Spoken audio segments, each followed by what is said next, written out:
Hello, hello, hello mga kamami. Dito nga po pala sa New Zealand. Ang dagat ay libreng-libre. Ayan, napaka-fresh po dito ng kapaligiran. Dito po sa New Zealand, ang mga beach ay free. Bukod doon, may mga amenities pa.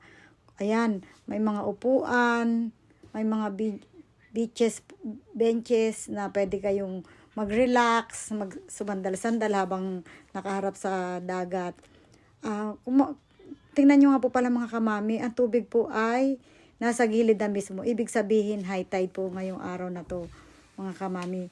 10 a.m. in the morning, pero kung napapansin nyo po, parang 6 or 7 a.m. pa lang, pero 10 o'clock na po ng umaga.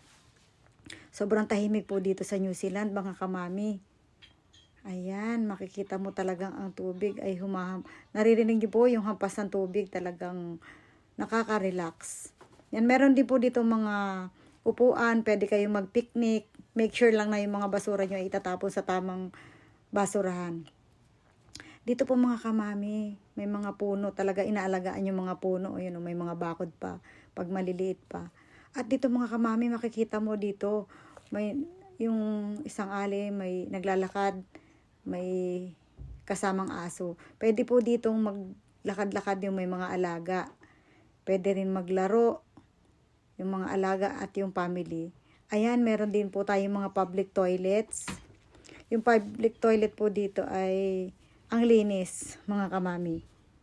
Tingnan natin ang toilet dito. Meron po ditong pang girl at pang boy. Ayan mga kamami. Ang lawak po nito kamami. Pwedeng, yung playground na to, pwede kayo maglaro ng pamilya mo.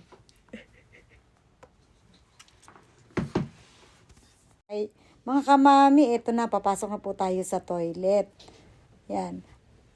Syempre, dahil babae tayo, mga kamami, papasok tayo syempre sa pang babae. Ayan, kung napapansin nyo, kahit public toilet siya, ang linis po dito. Ayan, malinis po yan. Pwede ka dyang magpalit or magbihis. May mga hand wash. May mga toilet tissue po yan, kahit public toilet siya. Ayan po, may hand wash. Tapos ito po may park. Yung park dito mga kamami, libreng-libre yan. Pwede ka maglaro kasama yung yung pamilya mo at yung mga bata. Ayan, may slide, mga kamami. Pwede kayong magtakbuhan. Kahit madapa-dapa kayo dyan, mga ano yan, mga kahoy-kahoy lang yan na parang wood crush. Yan po. Yan, pwede.